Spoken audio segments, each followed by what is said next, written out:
I pride myself on saving turtles while I'm on the trace. That's probably the most exciting part, I think, on days when there's no traffic and there's just not a lot going on. Yeah. Turtles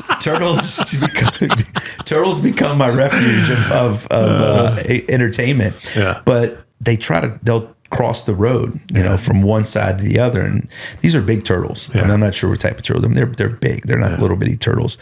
And they just start, you know, 1 step, 2 steps across this highway, and they're not going to make it. Yeah. They're not going to make it. And last year there was a part where it was kind of trafficked a little bit, and I saw the turtle and I took off running because he had just taken those first couple of steps over the white line to the middle. Right. And I actually crossed over, waved the traffic down, waving my arms. People are stopping both ways.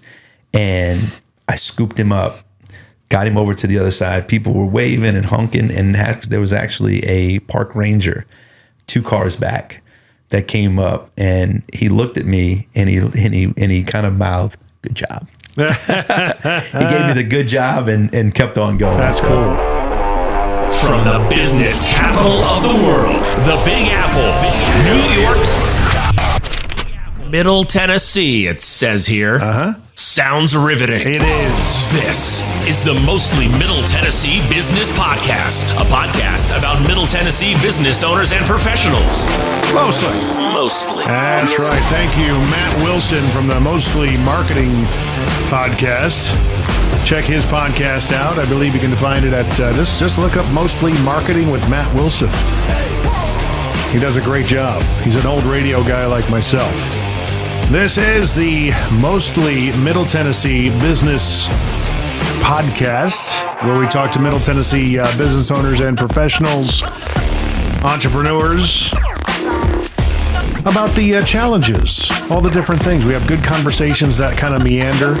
I promise you that rabbit holes and tangents will come up. That's just kind of the nature of the beast.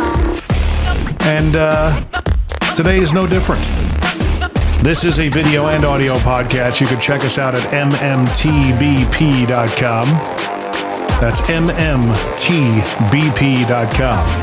We're shooting for an average of 10,000 downloads per episode. So if you can help us out, review, like, share, subscribe, all that fun stuff. Today, I should have asked your name before we went on. I know it's Brad Meshell? That's correct. Brad Meshell. Bring that mic around real quick. There you go, so we can hear you. There you go. Meshell. Meshell. How's that sound? That sounds good, buddy. Perfect. So, you have an organization, nonprofit, called Jacob's Audible. Correct. And that is inspired by your son. We're going back to October here. I met you at Jim Morris's Impact Effect event. And I got a nice blue hat with 444 on it. I have worn that thing quite a bit, just so you know. That's awesome. Especially when I take the tops off the Jeep, I got to keep the coiffed out. That's right. Even though I don't have much up there. But I like you're kind of sporting a new cap. You got the black on black thing going on. I am. It was inspired by, I was watching some other podcasts and I saw a couple of guys, and then once you start buying hats or speaking about hats on Instagram and Facebook, you know, you start getting immediate commercials and ads about hats, and I one of the ads came across, and I mean, it was a black on black, and it was somebody's logo from a business. It's cool, isn't it? And I was like, that's it. It's sharp. I got to get it. I was like, you know, I used to watch Rob Dyrdek back in the day with Robin Big, and he used to call it, when everything was black on black, he called it like Murdered Out. And he had this black SUV, and it was all black. Like, it's actually coming back a little bit. I saw a couple of cars. It's like that dull black. You know, it's a black matte kind of color. Exactly. Yeah. So all the logos, all the nomenclature, and everything is all blacked out, but it's so sharp. Man. It is, and gosh. It looks. I like it because it looks tough. You know, it really does. Mm-hmm. So, for those of you listening today for this episode, for nonprofit businesses here in Middle Tennessee, there's a ton of them. I've been a champion of you because I like not the gimmick, but the mechanism in which you use to get attraction to your cause. which is every year you are walking the Natchez Trace Parkway. Correct? Yep. Walking it. Yeah, walking. This would be my third year. Third year doing it. Yep. How long does that take? So the structure is I walk 15 miles a day for 30 days. Right. And so I drive down to Natchez and I start there. That's where mile 1 is. A lot of people, it ends in Nashville, but that's on which would be considered the ending of the trace. Mm-hmm. So I go down to Natchez and I start at mile 1 and I walk from mile 1 to mile 15. I have someone pick me up there, go back, rest for the night. The next morning they drop me off at 15 and I walk to 30 and so on and so on. The last day is only 9 miles. So, but when I describe it, the math doesn't work out, but it's 15 miles a day, 30 days, no days off. It's exhilarating. It's a traffic highway. Yeah. So there's a lot of car dodging. Yeah. There's times. And it's narrow. It is narrow. There's no shoulder.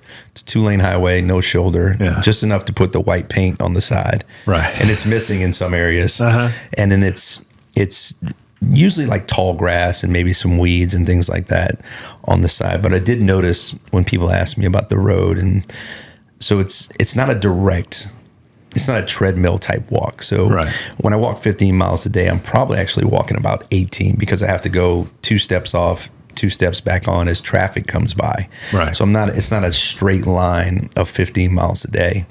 But Mississippi has a tendency not to cut the grass on the side. Yeah. So it's a little bit higher. Wear long socks and things like that. But if you've ever driven through states, you can tell where the money is allocated to highway maintenance.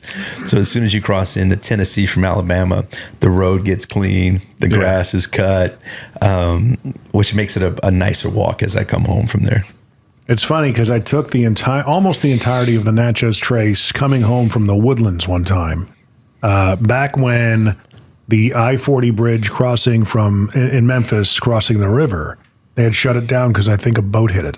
Right. It was a few years back. Mm-hmm. And one of the alternative options was to get on, they had some other ones, and I saw the Natchez Trace, and I'm like, you know what, I'll give that a shot. I've been up on a couple of parts of it here in Middle Tennessee. I didn't realize it was like 45 miles an hour. It is. And it's 45 windy too. Yeah. So it'd be one thing if you could do 45 and it was a straight shot. It was not a time saver. It was not. And so you're doing 45 and it is monitored. The state troopers, you got your rangers and things like that, but there's corners you can't do for it. You got to slow down to 25, 35 and get back up. But that was a great alternate route. We actually went to Arkansas when that bridge was out, but we came back north on that trip to visit my father-in-law's hometown. But I know exactly the time you saw it. I think a boat did hit it. It was down for a while. Yeah, it was. Mm-hmm. Thankfully, it's back up now. It is. But why the walk? How does that play into what you're doing? So when Jacob was diagnosed in 2021, I went into a complete darkness. Mm. I was angry. I was scared. I didn't understand. I was in a terrible place, and I didn't know much about autism at that point. I felt that Jacob was taken from me. I felt like something was taken from him. Right. And I didn't know what to do. And it took me about 4 months of solitude. And at the same time, I tell this story, my son Jackson was born a month before Jacob was diagnosed. Mm. So it was really tough because I was going through the motions of joy having Jackson being born and fighting this inner darkness of Jacob's diagnosis. So with the highs and the lows and the lows, it was a tough time for me. I was still present, obviously, through being a father and being a husband, but I think it did take a toll on our marriage. But when I finally came out of that mentality, when Jacob turned 3 that December, the Spirit lifted me and said, Brad, this isn't about you. This is about me using you for a higher purpose. And that's where the idea of Jacob's Audible came in, because I want to do something Jacob be proud of. I want him to be proud of me. Yeah. It wasn't going to be in the ways that I thought it was going to be. I had to reimagine and reinvent myself. But when we started Jacob's Audible, I wanted to do something big. I wanted to splash to let people know that the organization was here and we were here to help. So I said, okay, I started looking at different fundraisers and different things. And there's like 5Ks and 10Ks, but I'm like, it's been done. Yeah. Golf tournaments, things like that. And I started looking at the big stuff, walks across America, doing the, Mount Everest or, the Appalachian Trail. And I'm like, I'm not really cut out for that. I don't think I'm not a cross America guy. Right. So I just kept brainstorming. And then during COVID, we live at the end of the Trace. I live 1.5 miles from where the Trace ends in Bellevue. And we drove the Trace during COVID. That was one of our get out the house. We all jumped in the van and we went and drove the Trace. And when we drove the Trace, I had never been any further than maybe Leapers 4 or 5 miles, 10 miles down the Trace. So I looked it up. I was like, wait a minute. This is doable. 444 miles. Started doing the math. I said, I can do it in a month. And it was April, which is Autism Awareness Month. Right. And I was like, man, if I can do this could really be impactful, not just on a local level, but hopefully a national level. And I reached out. There was one person that had walked it before me. So, you get on the Google machine and you start looking up, has anybody ever walked it? And one person, her name's Andra Watkins, and she's a New York Times bestselling author. And I reached out to her on Instagram, not thinking I'd get a response, but she responded right away. She wrote a book about Meriwether Lewis, who died on the Trace. Oh, wow. She's a huge historian, and so she documented her walk in 2016 to promote that book. She walked from Natchez back to Nashville, had a book signing here when she returned. But along the way, she wrote another book called Not Without My Father. And that's a book I actually read, and it details her trip down the Trace. And so she gives me this advice. She says, don't forget about this. Don't forget about this. And as the conversation ended, I said, do you have anything else for me? She goes, yeah, don't do it. Really? She said, don't do it. It's brutal, but I'm one of those guys when you say I can't do it, it's, and people said the same thing about nonprofit. When I said I wanted to start a nonprofit, I got a lot of negative feedback. They're like, it's a lot of work. It's hard to get funding. It's, all these negative attributes to starting a small business, especially a nonprofit, especially when you need to receive funding through generosity and people's generosity. So, but that's where the spark of the walk came from. Right. And what was that first year like? How many did you ever feel? I mean, you had to have felt like, oh gosh, I can't. This is just. 15 miles a day. You can, if you're walking, 3 miles an hour at a 3.0. That's a good walk. It is, and I didn't really. It's 5 hours a day. Right. And I didn't think about, when I first did it, I was a little nervous. I trained and I got in touch with people who did Ironmans, people who did half marathons or marathons. And I got a lot of great advice. Yeah. And the one thing that Andra didn't do that I learned was it's not you're not running or jogging. So the cardiovascular or the endurance part really doesn't come into play, right? As far as from a respiratory aspect. But the one thing I was told over and over again was it's all about your feet. Right. You have to take care of your feet. You got to wear the right socks, the right shoes. You have to have a shoe rotation. You have to have all these different things about your feet. And when I read Andra's book, the first thing she said was the first 2 days she blistered horribly. Wow. She was wearing Tevas on the Trace, walking this thing. Oh, sandals? Sandals. Oh, my gosh. Hiking sandals. Come so on. she blistered terribly in the first week or so. Right. And so I had an advantage of that. But I put this thing together in like 6 weeks. I mean, I looked online, printed out some maps and said, okay, I'm going here, I'm going here, I'm going here.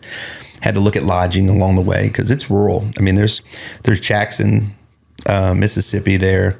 And then you go through nothing for a long time, and then you get into Tupelo, and you get into the Muscle Shoals area, and then obviously Nashville. But there's a lot of in between days where there's not much there. Right. But when I wasn't nervous. I never got nervous. I was more concerned about keeping my feet well and keeping my body in good shape because I didn't want to let people down. I didn't want to let myself down. I think that was one of the big things that was on my mind. But the scariest part was when I first took the 10 to 12 steps and a car came by. That first car, it's almost like when you play football and you're in the game and you got butterflies until you take that first hit. And as soon as you take that first hit and get up, you're ready. You're in the game. And so when that first car went by, and I guarantee you it was the first 20 yards I was on the trace, I started having a little doubts. Yeah. I was like, I don't know about this, because it was pretty close. I was like, I got to do this for 30 days. It's 5 or 6 hours a day. And that's what I usually average. I average about a 20-minute mile. I try to do about 3 miles an hour. Sometimes that's an average pace. 2.6, 2.8. I wear an Apple Watch, so it kind of, gives me a pretty good idea of what my pace is and things like that. But like I said, once again, depending on how often you got to sidestep the traffic. And then I stop and look at some of the history. I stop and, there's little bridges with great, creeks and water, a lot of views. I'll take some pictures, videos. I do film some funny reels along the way just to kind of keep the day going and document the trip. So where people, the big thing about it is I want to share it with everyone. Right. Yeah. So when you're actually doing this and you have shoe rotations and everything, in the first year, you kind of had to throw it together as quickly as you could in 6 weeks, you said. Yeah, I think it was a little less than 6 weeks, and it makes me smile when I think about that, because when I told my wife I was going to do it, she said, "Oh, so next April." She said, "Next April." I said, "No, the one coming up. It's I think January, early February." Where I'm like, "No, I'm gonna do it this April," and she still doesn't forgive me for year one. Oh wow! And now we're on year 3, but. Has anybody reach out to you? You have sneaker companies and things of that nature to back you? I have tried extensively. So on the shoes, so when I first started year 1, I was wearing New Balance, and I was maybe a week into the walk, and I didn't feel comfortable. Right. And I didn't know it at that point, because I'd never really walked this intensely up to this point. And I stopped in Jackson. I went into a Feet Fleet, or I think something like that. Yeah. And I got in there and told them what I was doing. They put me on a little machine. The guy's like, "This is the wrong shoe for you. This is a narrow shoe. You have a wide foot in the front." So he's like, "Have you ever heard of Ultras? ALTRA, Ultras." Yeah. And so their niche is they have a wide shoebox. Okay, so shoebox meaning where your toes are in that area, and that's what they take pride in their shoes. So they're made for long trails, long hikes, and things like that. So he put endurance, right?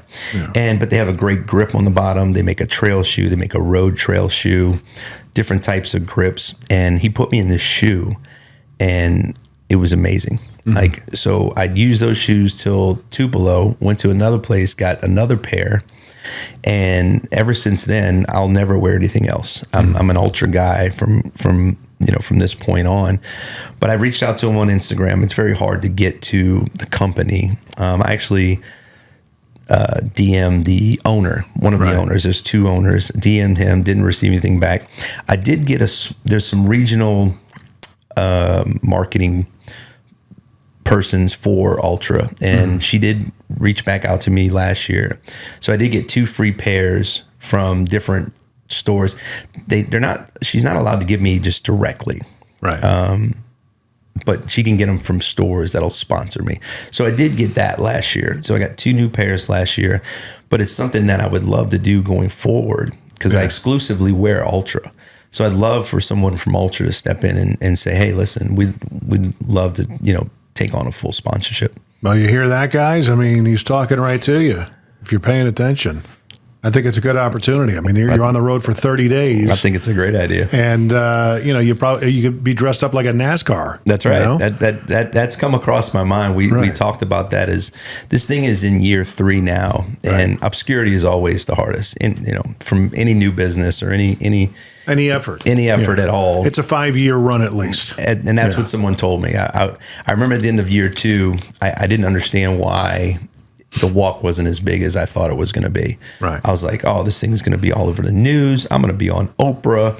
This is going to be great." Well, that hasn't happened yet. But the more I talked to people in the space that understand how these things work, they said, "Brad, you do it 3 years, you'll get a little more attention. You do 4 or 5, people take you seriously." Right. And he said, "Tunnel to Towers, things like that. The guy that walks across America or walks up the East Coast, they didn't catch up with him till year 4 or 5. Yeah. And you know, now he's pretty significant. Actually, someone else is taking over the walk. I think he retired, but so that's what I'm looking. So that's what I'm looking forward to, is hopefully as this thing continues to grow, I'll be able to step into the sponsorship space, because and everyone who's in the nonprofit world knows that the hardest thing is to fundraise. Fundraising is very difficult. It's some people will step up and just give you money, but a lot of people who want to donate want value. And that's where sponsorships, I think, could come in, because people will give money, but they want to know what am I getting for my money? Right. And I think the exposure that we could bring to those companies, and hopefully I've gotten pitched a documentary for 2025. Yeah. So I'm super excited about that. And having something like that and wearing certain types of, you know, gear. I wear a ruck pack, which is a Go Ruck item. Go Ruck, you hear that out there? That's right.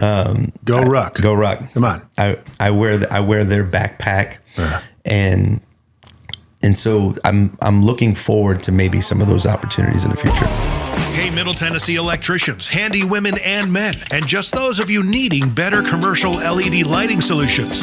Yeah, I know, there's so many of you. I have to tell you, there's another option than just the big orange and blue box stores now. Try j2lighting.com. At j2lighting.com, we have the latest technology in all types of commercial LED lighting, from UFO high base, drawers, area lights, and shoeboxes, right on down to a slimline wall pack that doesn't look like a fist coming off the wall like most other wall packs do. You get what I'm saying, right? Many of our fixtures are wattage and color temperature selectable, which means you have more control over the brightness and appearance in your dark spaces. Check us out at j2lighting.com for a great local source for your commercial LED lighting ideas, even full color light show dreams. Yeah, totally. That's the letter J and number 2 lighting.com. j2lighting.com. How many steps is that a day, roughly? You know what? I'm not sure. I think Not it's sure. Is it 12,000? I want to say. Is it only 12? I guess No, yeah, it might be makes sense. 19 or something like that. But I mean, you know, how do you fuel yourself? Are you trying to eat clean, or is it carb loading in the mornings? Are you eating pasta and Alfredo sauce and all that stuff, or what do you do? You got it. Yeah. You got it. Oh, yeah, you got it. So the first year, I had this huge ruck pack, because I treated it as I was going on a 3-day hike. Right. And I packed my bag full of all these snacks, peanut butter crackers, power bars, Nutri-Grain bars, 3 bottles of water, a sandwich, and all these different things. And I realized after year 1, actually halfway through year 1, I was like, I don't need this stuff. Yeah. I didn't need half of it. I was stopping. It took me forever year 1. I mean, I was averaging 7.5 hours a day. Wow. And that's a long day of walking. Man. But I was stopping to eat lunch. I would sit on a bridge, talk to the birds, and all these different. Were you by yourself? Oh yeah, I do it by myself. Oh yeah. wow. Yeah, I got permission year 1 from because it's a national highway. It's a national park highway, so it's not considered one of the national parks, but it's under the umbrella of national parks. So I had to email the director and tell him what I was doing and things like that. And he just came back and kind of gave me permission and said, be safe, because we don't have people who walk the trace. A lot of people bicycle the trace. It's a huge bicycle type road that's traveled very often. There's events and different types of fundraisers that they do with the people who bicycle. But I always giggle a little bit because I get to walk against traffic. So I can see what's coming. These poor bikers, they can't see the cars behind them. They have to stay on the right side of the road. So I was like, I think it's more dangerous to be one of them than it is for me. Because if someone comes at me and they're getting a little too close, I can jump off into the weeds, and see what happens. But that first year, just stopping to have lunch and doing, I was like, so halfway through it, I'm like, I need to speed up a little bit, because it was a long day. I was starting at 9 o'clock, not getting off the trace till 4:35. But to answer your question, year 2, I mean, it totally minimized, and the backpack was heavy, so I'm adding weight to it on top of the walking. So year 2, totally different. I carried maybe 1 power bar and some different types of vitamin C packets to put in the waters, carried 3 16-ounce waters, and that was it. Right. But it sped me up. I did, it went from 7.5 to 5.5 hours. But so you realize your body doesn't need what you think it needs over the course of that. And I've gotten into nutrition a little bit more since I've been doing the walk. And you're starting to realize that, our bodies are stronger than you think. I mean, that's why fasting works. I mean, we can go days and weeks without eating. We're Americanized, right? That's what we do. We eat. But the one thing that you get off that trace, you are craving carbs. Yeah. I mean, I ate so much bread in year 1 and 2. Yeah. I mean, it was amazing because I came back and I was like, oh, you're going to lose 20 pounds. Right. I didn't lose a pound. Really? I came back and they're like, how did you not lose weight? And I started thinking, I was eating, full-blown 12-inch sandwiches, not the Subway. I was going to Walmart and grocery stores buying my own bread. Like the catered sandwiches. Yeah, putting a pound of meat, cheese. I made my own sandwich, eating chips. Right. I mean, you just go through this crazy carb craving when you get off of there. And, I would eat a whole medium pizza and all this other stuff. And, I would just take care of it. And then 20 minutes later, I was passed out. Yeah. And I did that continuously. So I didn't lose any weight. But yes, to answer your question, it is a carb overload. Yeah. Unfortunately. But this year, I'm going to try and not do that. Try protein. I am. I'm going to go carnivore, I think. Yeah. I'm going to go because I think you'll probably lose weight that way. That's the goal. Yeah. That's amazing that you're walking. Well, if you're walking average about, 12,000 steps a day, that's what they recommend anyway. 10 to 12,000 steps. Yeah, so it's got to be more than that then. Maybe I would imagine it might be 28,000 or something like that. I should know this number. I feel bad that I don't know it. No, I think it's like 28,000. Anybody out there, do the math real quick. Let me know. So hotels and stuff like that. You got a team in the first year. Did you have a team that was, you said picks you up and then brings you somewhere, then brings you back at your last check-in point? Correct. Right, your last checkpoint. I was very fortunate. Year 1, I had a really good friend. His name was Tim, and he volunteered to go with me. He worked at Starbucks, and I called him. I said, hey, what do you think about taking some time off? And he's like, I don't like that place. So he quit. So he just quit. Alrighty. He's like, I'm going to move back to Ohio anyway. I'll come with you. So basically, we drive down, and he stays with me. We only need 1 room, 2 beds. And what we do is, we wake up, he drops me off, and when he drops me off at mile 1, I walk to 15, he picks me up, we go back to wherever we're staying. But the difficult part for that person, the pickup person, is they have to kill 6 hours during the day. Now, he's a big YouTube guy, so he didn't mind. He'll sit in the car for 6 hours and watch YouTube videos. But some days, if we're in between hotels, so day 1, you can go back to the hotel because we stay in Natchez for 2 days, maybe 3, depending on how far up we want to drive and drop off. But there's days where we have to pack up in the morning and check out because we're moving up the highway. Yeah. So those days, check stop. Yeah. So, but the thing is, we don't check in until I'm done. Right. So there's really no place for him to go back to. If he wants to go back to bed, take a nap, or just go hang out. So that's the most difficult part. So year 1, he did it with me. Incredible trip, because you got to realize you want to make sure that you like the person that's doing this with you, because you're sharing a lot of space. You spend 30 days with anybody, you'll find out if real quick if you have an alignment or not. Yeah. And so that was an incredible success. I was very fortunate. Year 2, I actually took my mother. Year 2, my mother is at the time was 69 years old, and in Andra's book that she wrote about the trace, it's called Not Without My Father, and she took her 80-something-year-old father with her, and he was her pickup drop-off person. And a lot of the book is talking about their relationship and how this was like kind of like a one last trip. They had a very, very shaky childhood. So a lot of the book talks about mending that relationship, bringing him on this journey. So my mom, unlike her situation, my mom's been my best friend forever. I don't look at her as a typical mom. I look at her as she's always been there. She's drugged me out of ditches. She always answers the phone. She's always been there. And I thought it would be very unique to share this with her. and have her there on a daily basis. And also so I struggled with Tim on the year one with the timeliness. Right.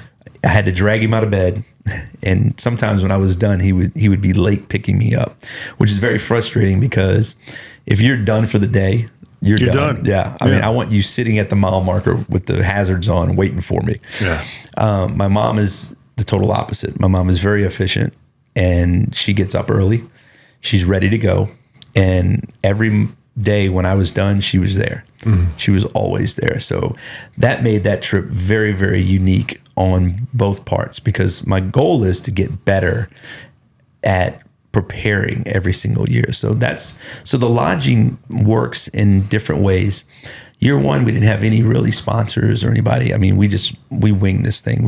I self-funded it. But year two, we got more people involved. People donated their points for the hotels. A lot of the B&Bs would donate a night, which is kind of cool. So we got to stay in some very unique places along the Trace. But it's tight quarters. We don't go to a lot of dinners. We usually, to save money, we just use, like I said, we go to grocery stores, Walmart, and just get different snacks. But as the journey goes on, you're going to have those disagreements. Yeah. You're going to have that, hey, just staying 30 days in hotel rooms with anyone, there's going to be some times when things get a little feisty. It gets tense. It does. Yeah. It does. It's called being human. That's right. Yeah. So this is kind of a business. What is it that you tell me about your childhood and stuff like that? How were you brought up? Where did you live? So I'm originally from New Orleans, Louisiana. Okay. And it's funny because everybody from New Orleans to me sounds like they're from Long Island. That is very true. Yeah. And everyone that I've met, because I traveled a lot in my 20s, and everywhere I went, Midwest, Northeast, or even California, they're like, what part of Jersey are you from? Yeah, a little bit of Jersey there. What kind of New York, Jersey accent? Because when people think Louisiana, they think Cajun. Yeah. They think Atchafalaya. They think Boudreaux type voice. Yeah.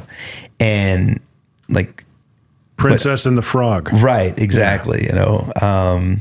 New Orleans, y'all. Right. Yeah. And so being from New Orleans proper, the city, it's more of a city type voice. It's a very, just like New Jersey, it has its own little accent. It has a speed to it. We usually, we talk fast, we think fast, we move fast, much like New Yorkers do. But there's a little bit of a difference in, I always think, the dialect that we use, the verbiage that we use. But it's something that I've gotten my whole life. They're like, "Oh, you're from Jersey, you're from New York," and I have to, because you just don't think that about New Orleans. You always think, "Hey, my name is Boudreaux. I got the Pidot and I got the Pollons, and my name is Picon." And you get that. You want to hear that accent when you talk to somebody from Louisiana. But I'm very, very brought up in the heart of the city. We grew up in a traditional shotgun house in New Orleans, and shotgun house, one entrance in the front, so you have to walk through everybody's room to get to the back room. You normally have a side door where the kitchen was. Very, very tight quarters. I have two sisters and myself, my mom and my dad. But growing up in New Orleans is very unique. You see things and do things at a very early age. Some things that happen in New Orleans, some people may not do their whole lives. We have things like Mardi Gras. We have things, we have different festivals. It's, laissez le bon temps rouler, right? It's just a feel good, do whatever you want, whatever makes you happy, eat, drink, and be merry type of atmosphere. And it's very adult-like. Yeah. So, and you learn it at a very young age. You don't know what you don't know. And I didn't know that until I started to travel, where I would tell people, I remember the first weekend I was in college, they talked about, hey, we have to go out at like 8:30, 9 o'clock. Yeah. And I said, what are you talking about? They're like, well, the bars close at 2. I'm like, wait, what? Because in New Orleans, they don't close. Yeah. We didn't go out till midnight in New Orleans. So it's just a different upbringing. My dad was very, very unique, very New Orleans guy. He knew everybody. He had like 7 jobs. He was the guy who knew a guy type deal. The connector. He was the connector, right? Yeah. So I got to learn a lot from him. And I think that's where the entrepreneurship started, was with my father. I mean, he would do anything from putting up fences. We had horses, race horses growing up. He was a professional crabber. That went out to Lake Pontchartrain and pull crab traps. I mean, he could do it all. So I think growing up, I was on his hip for most of my life.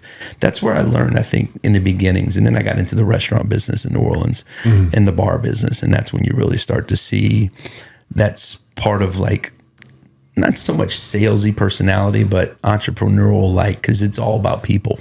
Yeah. It's all about selling yourself and selling who you are to obviously, gain the audience's trust and gain, your consumers and wanting them to come back to you and tip you well and all those things. So I think that's where it all, because that's New Orleans. New Orleans is a tourist city.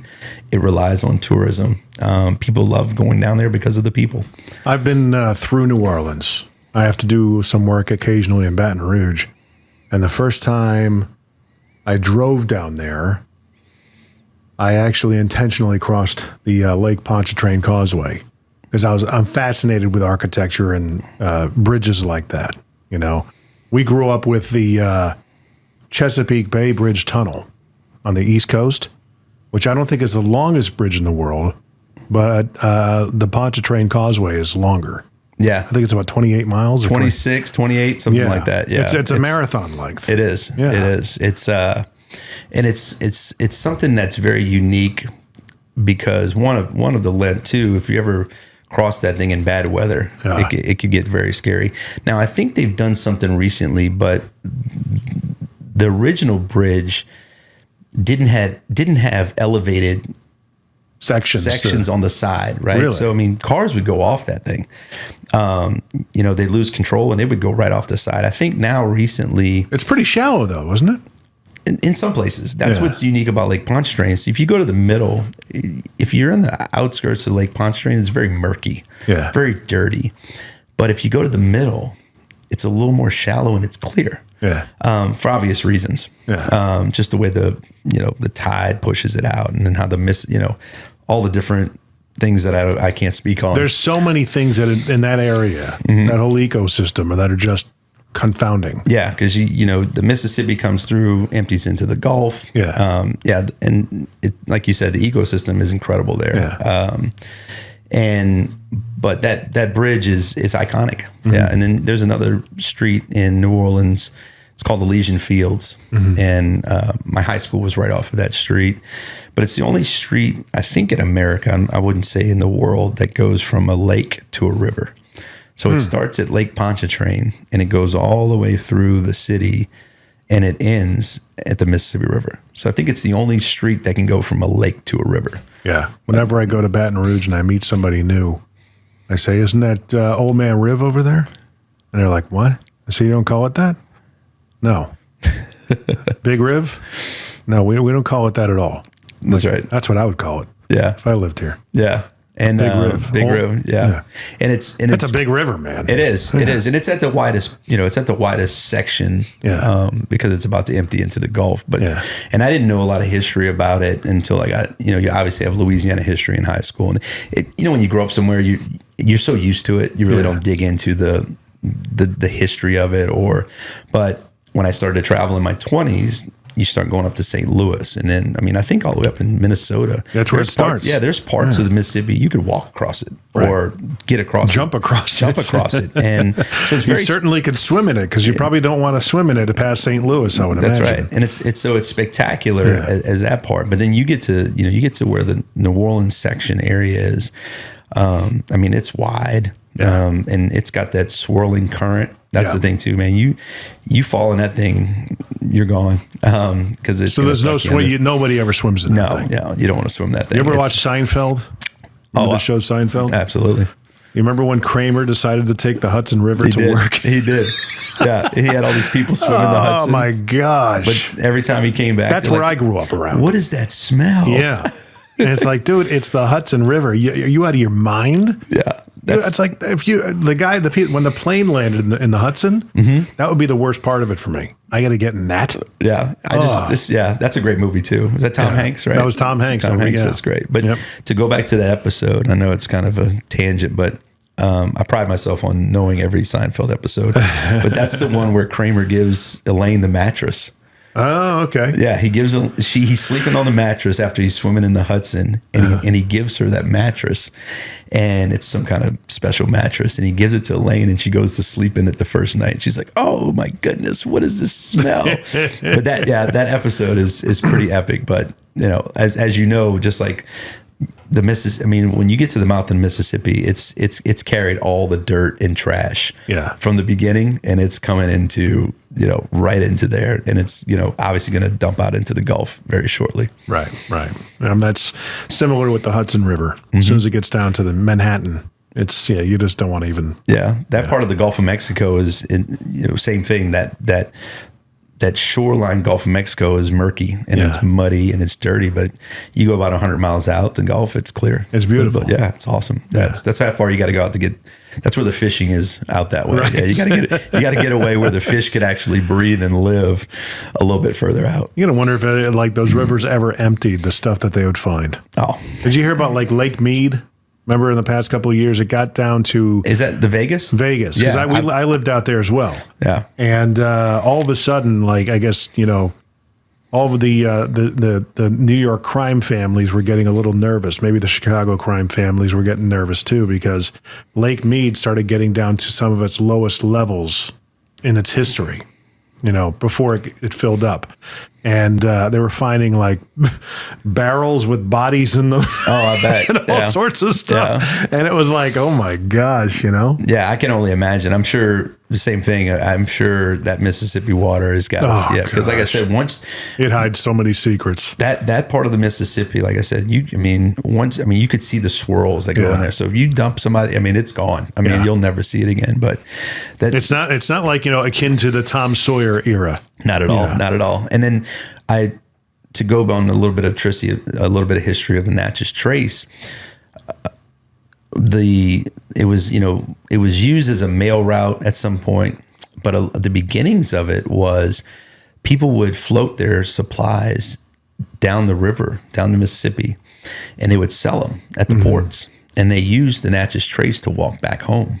Oh, really? Yeah, that was something that was very unique to it. So I think about... Well, how old is the Trace? I think it became...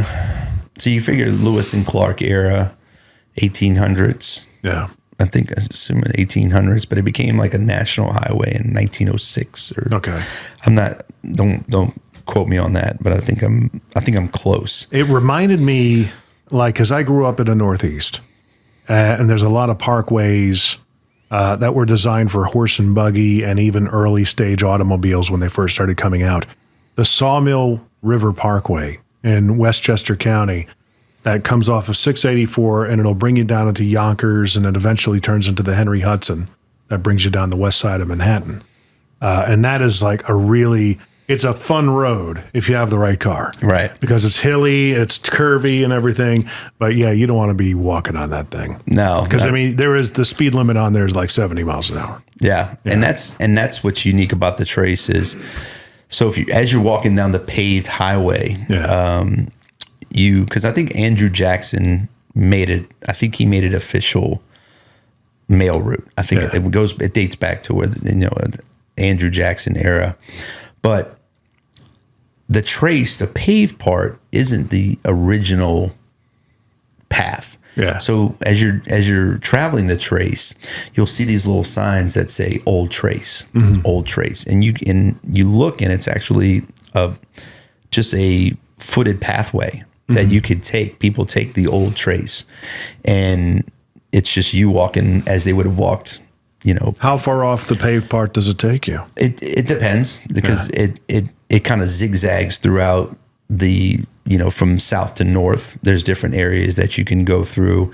I think it's more of a touristy type deal, but it still gives you this like an Appalachian Trail kind of. Yeah, it gives you the sensation that you're walking back with the people with cool. Meriwether-Lewis and things like that. And there's a place called the Sunken Trace where you can walk through that, and it shows you where the people, the predators would stay up high, and then whoever was walking, they would come over and either kill them or steal their goods or anything like that. I mean, it was the Wild West of highways there. It was not something you just traveled very easily. And like I said, Meriwether-Lewis died on the trace. They're not sure if he was shot. I think it's documented that he may have committed suicide, but there's different things, but we'll never know. Right. They found him dead the next morning after he had just spoken to someone. I mean, that's how it's documented. Wow. We'll never know, but you get stopped by cops and stuff while you're on there? I would think that you do. This is my favorite part is year one. I was maybe 30 miles in and I got pulled over, and it was an older gentleman and a younger gentleman, and they pulled me over and they both look at me and go, "What are you doing?" Yeah. And I'm dressed in shorts, t-shirt. I got the backpack on. I got my hat on. I don't carry a weapon. You can't carry a firearm on the trace. I mean, I have my license here in Tennessee, but you're traveling through different states on a federal highway, so that's not something you want to have to explain or I don't know how the laws translate, but if you come across the wrong person, you don't want that to come up. So I carry like a Rambo hunting knife, and I carry like a bear mace. Right. So I figured if I can squirt it with some mace, maybe create some distance, I could get away. That's my plan so far. But when I got pulled over, like, "What are you doing?" I explained to them what I'm doing. And that first cop, they're like, "All right," they searched my bag. They took my license, they ran a background on me and everything like that. But real nice, super nice. But they ended up doing a real video with me. And the next day I got pulled over again. Yeah. And so there's local police that'll, they'll patrol, so to speak. They'll have certain sections, counties that they'll patrol that part. But then you have the National Park Service, who has their own set of officers. Yeah. So that was a local cop the first time. The second time it was a National Park Ranger who pulled me over. Same thing, really nice. Explained to him what I'm doing. And he said, "Listen, I'm going to do you a favor. I'm going to radio up to everyone else from here to Tupelo that you're walking through, because you're going to keep getting pulled over." So he did that for me, and I went up to the next one, and the guy didn't pull me over. He just pulled on the side and said, "Hey, love what you're doing. Yeah. Think it's great. If you need anything, let us know." He gave me like his direct number. And then the next day it was the same gentleman. I think they patrol like 100 miles each or 50 miles. They'll go up 50 miles, turn around, come back. That's their shift. Yeah. But he came back and checked on me the next day. He's like, "Hey, you're still doing well. Everything's going well." I'm like, "That's awesome. It's doing cool." So now, I've got a rapport with the, Do you give him a heads up when you're about to embark on it? I didn't last year. Seems like a good idea, maybe. I didn't last year, but I didn't get pulled over year two. Yeah. Not one time did I get pulled over. I waved to a couple of them. They just went on by. I pride myself on saving turtles while I'm on the trace. That's probably the most exciting part, I think, on days when there's no traffic and there's just not a lot going on. Yeah. Turtles become my refuge of entertainment. Yeah. But they'll cross the road, from one side to the other, and these are big turtles. Yeah. And I'm not sure what type of turtle. I mean, they're big. They're not little bitty turtles, and they just start, one step, two steps across this highway, and they're not going to make it. Yeah, they're not going to make it. And some of these secluded areas of the trace, it's 50 miles an hour. 45, 50, depending on it. But these people are doing 75. I mean, they're just smoking it because there's nobody there. There's nothing around. Yeah. So when these turtles come, when they come upon these turtles, they're just going. So what I do is I pride myself on scooping them up and taking them back over to the other side. Well, last year there was a part where it was kind of trafficked a little bit, and I saw the turtle and I took off running because he had just taken those first couple of steps over the white line to the middle. Right. And I actually crossed over, waved the traffic down, waving my arms. People are stopping both ways. And I scooped him up, got him over to the other side. People were waving and honking. And there was actually a park ranger 2 cars back that came up, and he looked at me and he kind of mouthed, "Good job." He gave me the good job and kept on going. That's cool. Yeah. So that was my experience with the patrolman of the Trace. Nice. You got any kind of like regular Joes that stop and wonder what you're doing? Yeah. The most common thing, and this is something that I love telling people who don't get to travel, because if you're from city, you stay in the city your whole life, it's like people who like the Midwest, I spent some time in the Midwest, and it's a totally different, ideology. Yeah. I mean, the things we worry about here in the cities, they don't care. Yeah. They're not worried. They don't even know what's going on, which makes them very unique. But rural Mississippi is the same way. It's a different pace, but it's also a different type of person. They're very hospitable, very caring, very loving. I haven't had any issues on the Trace or off the Trace in any of these communities. Everyone's very welcoming, and that goes along with people driving by. Yeah. So the thing I get the most is, "Hey, you need a ride? Right. Are you lost? Did you break down?" One guy was stopping traffic trying to talk to me. There was the cars behind him were starting to build up, and he's like, "Are you sure you don't want to ride?" He's like, "You shouldn't be out here." He goes, "Are you doing this for exercise?" And I said, "No, I'm trying to explain to him what I'm doing it for." He goes, "You just need to get in the back of this truck." Things like, he just kept going on and on. But that's the majority of what I get is people want to, people turn around. I've been given sandwiches. Yeah. I've been given different food items. I had someone turn around and give me, 3 water bottles and things like that. But yes, people are I think they're intrigued. Yeah. Because like I said, you see a lot of bicyclists, but you don't see anybody walking it.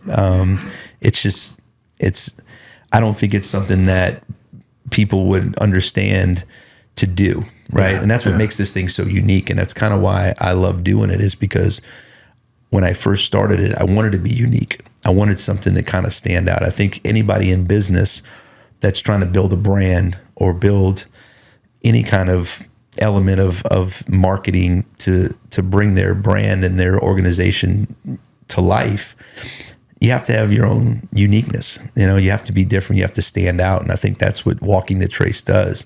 People are very intrigued. They're like, "Why is this guy walking? What is he doing?" Yeah. So I have these little things that I pass out, little cards as people stop me or I get stopped. And it's a little information card. "Hey, this is what I'm doing. This is why we're doing it. Here's Please the consider website. donating. Here's the website. Yeah. Here's how you can support us," and things like that. So, and those worked out pretty good. People have handed me $20 bills. Nice. Different types of gifts along the way. I mean, things that I can use. Do you have a merch store or anything? I don't yet. I do have. Because it's the 444 thing is, I was just looking up on my phone to see if there was 444.com, and there is, and it's like looks like it's a phishing site. Yeah. But maybe there's 444.org or So what I've saved, and I did it when I bought jacobsaudible.org. I bought jacobsaudible.com. Right. In case it all leads to the same site. But at the same time, I did look up the 444.com. It was taken. I think you could buy it, but that's a gimmick. Right. So what I did was I bought the 444guy.com. So I own that one, and I bought it because I'm going to use it for future use. Right now, if you go to the 444guy.com, it brings you to the walk page of Jacobs Audible's website. Okay. So that's what I've linked it to. But as far as getting the merchandise on the website, because we have hats, we have stickers, we're going to get into the T-shirts here shortly, but it's something I haven't built into everything else that I'm doing, because the year one we did some shipping. It got a little bit difficult, right? Because you have to hand pack these things and ship them. And what if you just had a partner that did it all for you? That's what's in the works. Yeah, I want to have someone, drop ship this stuff and just have me do it. We actually, about a month ago, I met with a local roaster of coffee. I'm a big coffee guy. Yeah. And other parents that have autistic kiddos, I believe, coffee is a way of life, because first 2 years of Jacob's life, he didn't sleep. It's a huge characteristic of autistic kiddos. They have trouble sleeping, especially in the early years. Some of them, I mean, up till 4, 5, 6, 7. I mean, maybe sometimes the rest of their lives, they just don't sleep well. Right. And so we lived on coffee for his early childhood. So I didn't even drink coffee before Jacob had this. Right. I had to know the benefits of it until, I mean, I was getting 3 hours of sleep every single night. But so we've partnered with a roaster who has made Jacob's Audible signature blend. It's a dark roast. It's incredible. So they have decided to put it on their website. Nice. And they're going to drop ship it for us. So to go to your idea, there you go. That would be the next thing, is to partner with someone to let them handle the shipping, the ordering, everything.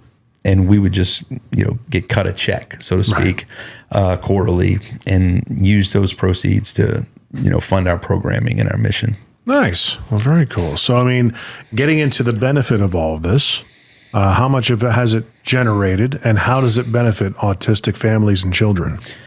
So we'll be incorporated 2 years this August. So we're still in those beginning stages. We're still in the red. I've self-funded Jacob's Audible for 2 years, which I knew, just like any other business, you're going to self-fund or you're going to be in the red for 2, 3, maybe 5 years, depending on depending on the generosity, but also awareness and the growth of your organization, which is where we're at right now. I feel like a lot of people know what we're doing, but I know there's a ton of people that don't know. And I think once they do know, we'll be gaining more of that support. But what we do now is we have programming that we give back to the community in ways of my wife does a lot of the resource referral. So we'll have people call us, email us, and say, "Hey, I just got a diagnosis. What do I do now?" Because when you go through the process of getting a diagnosis for your child, they give you the diagnosis and they hand you a packet and say, "Your child has autism. Good luck." Right. And that's what we experience. So we know exactly what happens. So we help parents navigate that world. And so my wife is very keen on insurance, what the different facilities offer, what you can get with TennCare, what you can get with your personal insurance, all the resources that are available to you, some of the federal money that's available to you. My wife is very, very in tune with that. So she works with a lot of moms to get these kids into therapies and get them the help they need. So that's one thing that we pride ourselves on. The second thing is we really, really encourage parents to look into getting some sort of respite for themselves. You have to unplug. You got to unplug from the matrix. You have to re-energize yourself, because if you don't, you can't advocate for your child. And and that's with typical families. That's with anything in life. If you don't take that vacation or take that day off or take a nap, then there's no way you can possibly be at full capacity, which you need to be if you are raising a child with special needs. So that's something that we offer, and we have all these resources on our website. But the other thing that we do is we recognize parents. We want them to know that they're not alone. We hear you, we see you, we understand what you're going through, and we want to make them part of a community. And some of our programming is, we have a great thing we call the Autism Cut-a-thon. And it's an event where we invite all the community, either parents with kids with autism or without. Any member of the community can join us. And we give free haircuts to all the parents and all the kiddos. Nice. And it's very unique because, just like a lot of our resources, if you've ever tried to put an autistic kiddo in a chair to get a haircut, good luck. Right. It's very difficult. A lot of places won't even attempt to do it. They'll just say, "Hey, we don't do that." Right. Same thing with dentistry. Same thing with certain other things that we forget. We don't think about when your day-to-day life is caring for your child. You forget that, hey, they're going to have common things like, hey, I got to get a tooth pulled. Hey, he needs a haircut. But there's only certain types of people that will do kiddos that have special needs. Right. So this Autism Cut-a-thon is to encourage parents to get out of isolation, come meet other parents that are going through the same thing that you're going through, but also just spend some time out of your element. Right. Right. Even though the kiddos are there, it was great. We had 30 kiddos, 30 parents all together. The kids were everywhere. The parents were talking. We had parents crying because they said they've never been invited to anything. I mean, there's a certain dark isolation because you're embarrassed. You let the stigma of autism take over your life, take over your kiddo's life. A lot of parents think, well, I can't bring him out in public, or I can't bring him here because I don't want to be embarrassed, or I don't want him to be a burden upon the other patrons. Right. And we encourage them not to take that approach. I let Jacob go in Costco. Right. I cut him loose. I mean, he knocks stuff over. He's laughing and smiling. He loves the hot dogs. Right. But people do look because they can tell. They're like, well, but when they look at me, I just kind of shrug and say, I don't know what to tell you. Because they're like, I can't believe you're letting this kid do this. But I let Jacob be Jacob, and then we encourage other parents to do the same. But we offer, when they're like, well, Brad, I don't know who to bring him to. Well, that's where we come in. Right. Where do you live? What county are you in? Okay, this is who we have. This is where you can go for this. This is where you can go for that. But it's about community. It's about being a part. Just like Facebook groups. People join Facebook groups. Why? Because we're not meant to do things alone. Right. God told us that. He said, I didn't put everyone here to be isolated. I put people here to come together. Mm-hmm. And with the autism community, that's such a big thing, because if you try to go at it alone, I think that's where the negative results come in. Right. We have a lot of parents that get divorced. We have a lot of parents that the dads will abandon, mothers and dads abandon, and they go to the grandparents have to come in and take over, or, you'll find a kid in some kind of foster care. So, but I know in my heart, the reason is because they didn't make the time or the effort to really, really approach autism in a way where it can be manageable, but it also can be very fulfilling. Right. I'm a different man than I was 5 years ago, 2 years ago, 3 years ago. I'm a different man I was 6 months ago, because I've learned the joy that Jacobs brings to my life. I learned the benefits of being a dad with a kiddo with special needs, because the people that I've met, the people that are in my life now, I would have never met them.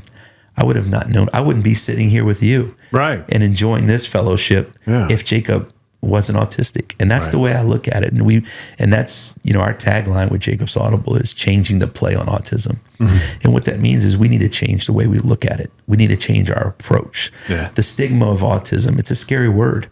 It's a scary word. A lot of parents won't get their kiddo diagnosed because they're afraid. Yeah. They're afraid that they're going to tell them that their kid's autistic, and that's not going to be acceptable to themselves, because that's how it was for me in the beginning. I didn't accept it. I was in denial for a long time. Yeah. But so that's the kind of, those are the types of things that we do.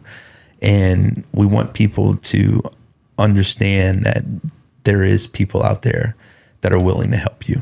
And that's what Jacob's Audible is all about. Oh, very cool. Very cool. So everything can be had at jacobsaudible.org. .org. You bought the .com though. I did. So if you type in .com, you're going to the same place. It'll point to the same place. That's correct. So if you're watching the episode or listening to the episode, we're going to have all the information down below. Brad is going to be starting his walk in April. I may actually fast forward this one so it gets, out probably in the next week or two.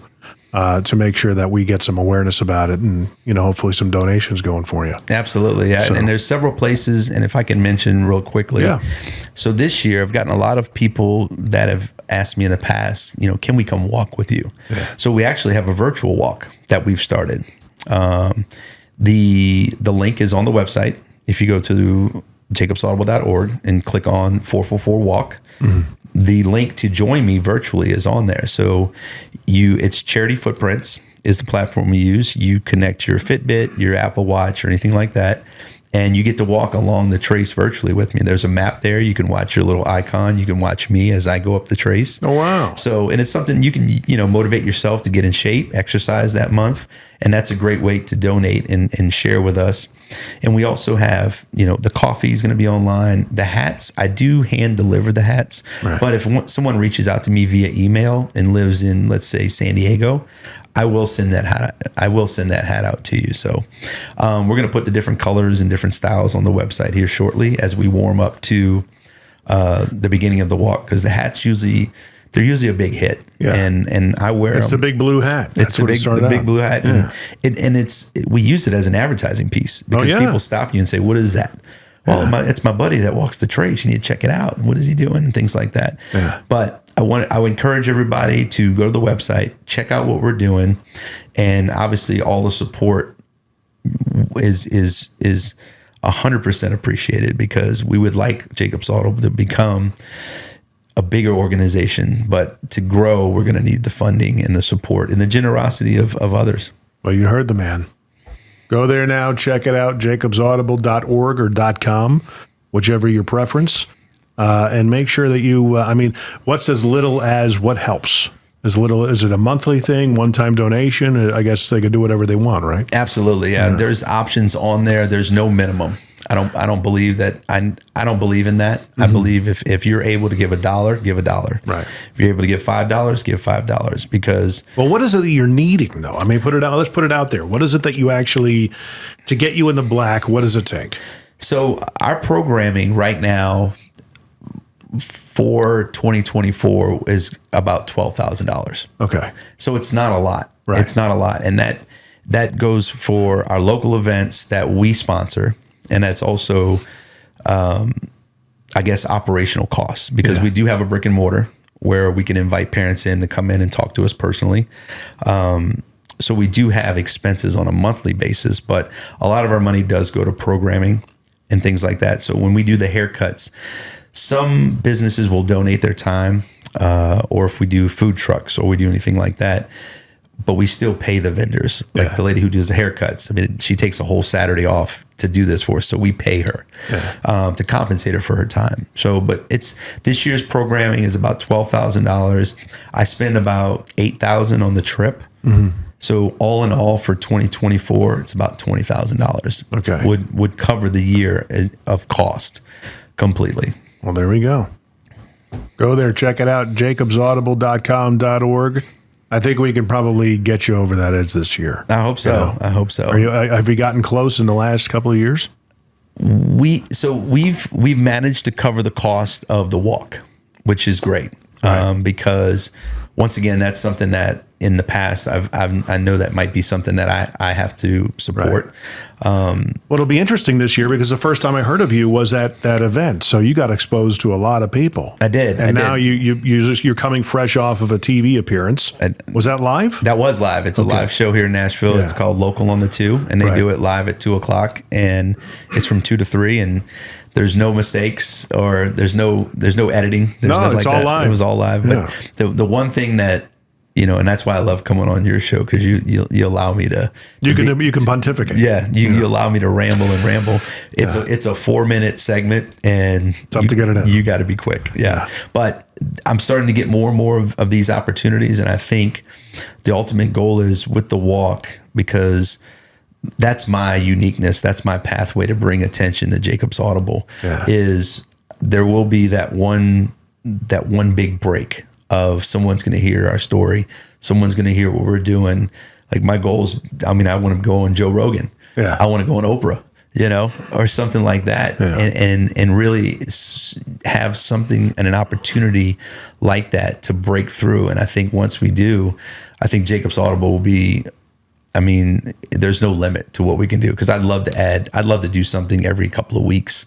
And I want to sponsor it. I don't want parents to have to pay for it. I want to be a fully sponsored organization where I don't want you to have to worry about money to come do the things that we're doing. I want you just to, pack your kiddo up, bring them out to our event, and be worry free. Nice. Very cool. Well, good. Thank you for coming out here. Thank you. And it's been wonderful to catch up with you once again. Absolutely. We kind of hit it off. We did a little bit of a podcast episode at that event. Have you repurposed the content for it, hopefully, and put it out? Okay, yeah, good. I have. Yeah. And it's one of those things where, and that's what I struggle with too, Jim, is don't have a lot of traction on social media. I mean, I do all this by myself. Like, that's what I tell people. I don't have a social media person. I don't have a website person. I don't have anybody doing marketing for me because we're just not in a position to hire anyone at this point. But as far as social media, algorithms and traction and things like that, once again, I think if my material got out to the masses, I think we'd be highly successful because of the uniqueness of what we do and the need for what we do. Because the autism community, just like many other communities, is underserved. Right. And that's unfortunate. So I really do want to be a big part of, and as big as I can be, to help service the communities, because here in Tennessee, there's a lot of rural areas. Mississippi's resources are probably a third of what Tennessee has. Right. I mean, there's nothing out there. And I want to be a part of helping and help parents as much as possible navigate this world of autism. Well, I mean, I think you're in year 4 now, going into year 4, right? Year 3. This is year 3. Year 3. Okay. Mm-hmm. So, I mean, the next couple of years, you're probably going to see some, that's just kind of the metric, right? I'm waiting for Netflix to call. Do a little documentary. It could happen. In the meantime, you get to self-document it anyway, which is what I'm sure you're doing. Put up the stories and all that stuff. Yep. Make sure you're hashtagging and hash browning everything, all right? That's right. So this is the 5th attempt of me trying to ramp down the episode. So we're going to end it here, I think. And again, go to jacobsaudible.com or .org. Either one's going to work. Give what you can give, and let's support Brad, because I mean that's a big undertaking, walking 444 miles, man. That's so good on you, and thanks for being on, my friend. I appreciate you so much. Thank you. Absolutely. And of course, check us out at Middle Tennessee, mostly Middle Tennessee Business Podcast. You can tell it's been a long week. This is a Friday afternoon. Again, we're always looking for as many downloads as possible. If you like what we've been talking about today, or if you know somebody who would be a good fit, send them over to mmtbp.com. And I have to put it out there every time I have this. If anybody knows Dennis Quaid, I want him sitting in that chair, because I just have a feeling someday he's gonna. That's what I've been saying lately. Put it out there, right? Put it out there. That's it. Check us out, mmtbp.com. Share, like, subscribe, rate, review, all that fun stuff. Again, Brad, thanks for coming out, pal. Yeah, thank you so much.